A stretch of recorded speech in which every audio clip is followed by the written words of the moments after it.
communication as something that people do through messages. And communication is the production of messages and the sharing of messages and the interpretation of messages, then mass communication becomes the mass production of messages. In fact, in some ways, the book was the first mass-produced product, when suddenly you could produce an infinite number of copies of the exact same thing. That's what the book was. And suddenly you could take a message and reach vast numbers of people by repeating the message, by mass producing the message, and sending it over huge numbers of diverse, heterogeneous crowds. Different types of technologies have been very good at reaching very specific groups. Some have been very good at reaching enormously varied and diverse groups. But when you can mass produce messages, you can reach an unbelievable number of people. If you think about what it would be like to suddenly reach 200 million people, 400 million people, the number of people that watch some big event, a Super Bowl, an inauguration, landing on the moon, something very spectacular, then it is, in human history, it is incomprehensible to think about what it would have been like to reach that many people at once. We take it completely for granted. It's completely normal to us.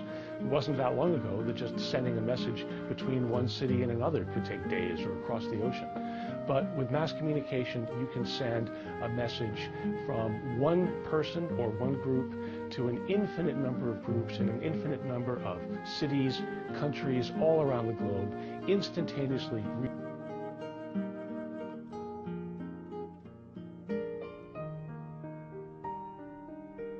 From here, I get a sweep of the whole scene. I'll give you every detail as long as I can talk and as long as I can see. More state police have arrived. They're drawing up a cordon in front of the pit.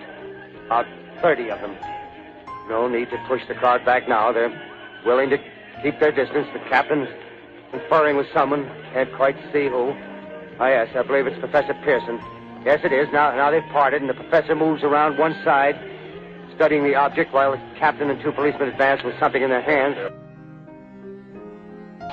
It's time for their fellow citizens to rise up in their wrath and, through the agency of ballots and not bullets, to relegate them to the pages of the past.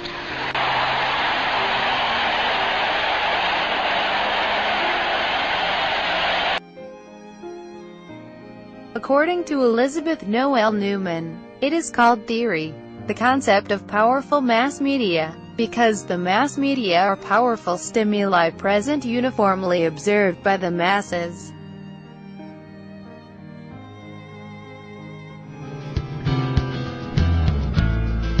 The media is generally believed to influence people, and the many ways in which individuals and society may be influenced by both news and entertainment mass media are referred to as media effects. It's hardly controversial to say that these media sources can affect our view of the world, but let's talk a little about the ways they can do that. Priming.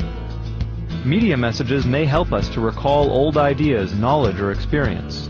For example, a news story about the French presidential election might trigger thoughts about the French economy, memories of a trip to Paris, or remind a person to put brie on their grocery list. Agenda setting. Also called gatekeeping, this refers to the fact that the media controls the information we get, and therefore what we think about. Editors have a lot of power here, because they are ultimately the ones who decide what we're thinking about. Framing. Frames are the particular treatment or spin applied to a message. Often this ends up shaping our own opinions of the news, and who the good guy is in any situation. While agenda setting is choosing which stories to tell, framing is choosing how to tell them. Cultivation.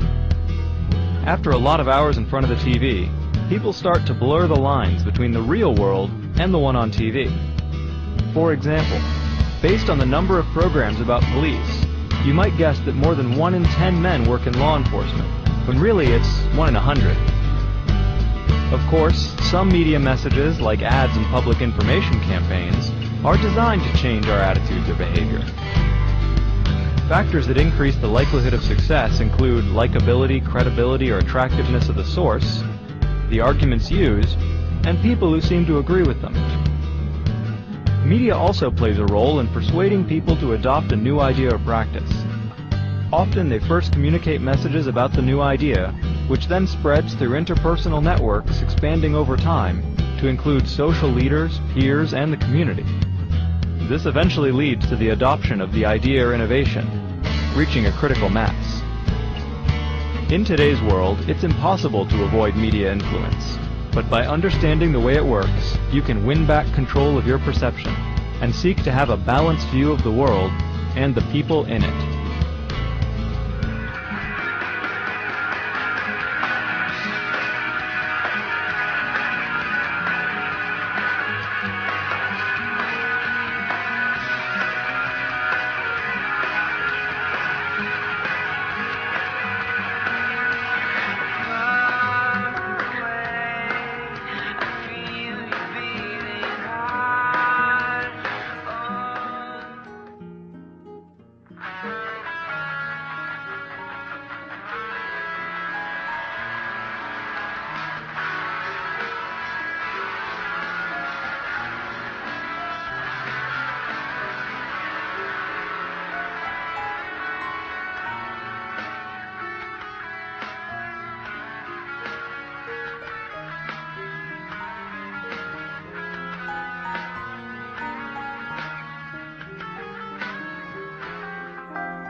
.75% of the commercial network television time is paid for by the 100 largest corporations in North America. Some corporations have television budgets that range into the billions per year. Television producers compromise and end up mitigating their desires for those of the advertisers. Thus, television is effectively a private medium for their use only.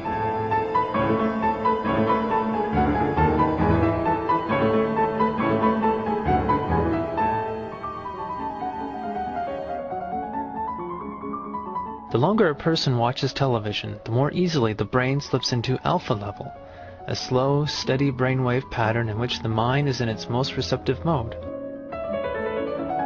Images and suggestions are implanted directly into the mind without viewer participation. An effective hypnosis is induced, and the viewer surrenders to the unending television image stream.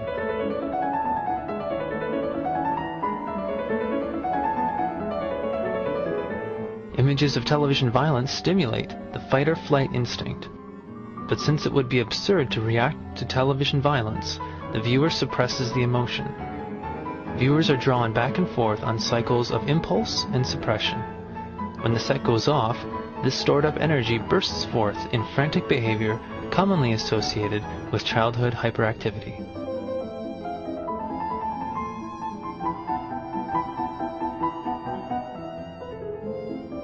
Television imagery is jammed together in a steady stream of information, fracturing your attention while condensing and accelerating time. These events would not happen in ordinary life. They are technical alterations only possible within the moving image media.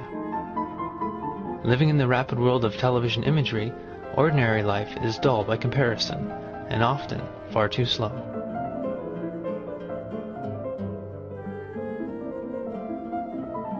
People who immersed in the surrogate reality of television life deal on a daily basis with a reality totally unlike any that has preceded it. The image stream is a steady, mixed-up stream of real, unreal, and semi-real events. All of these events end up merging with each other and becoming just another set of stored imagery that have all similar reality values.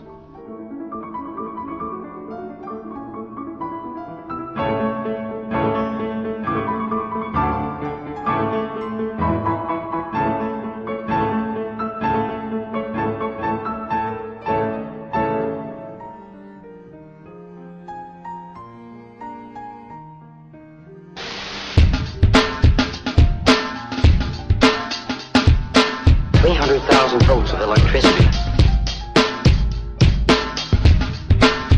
burst into flame.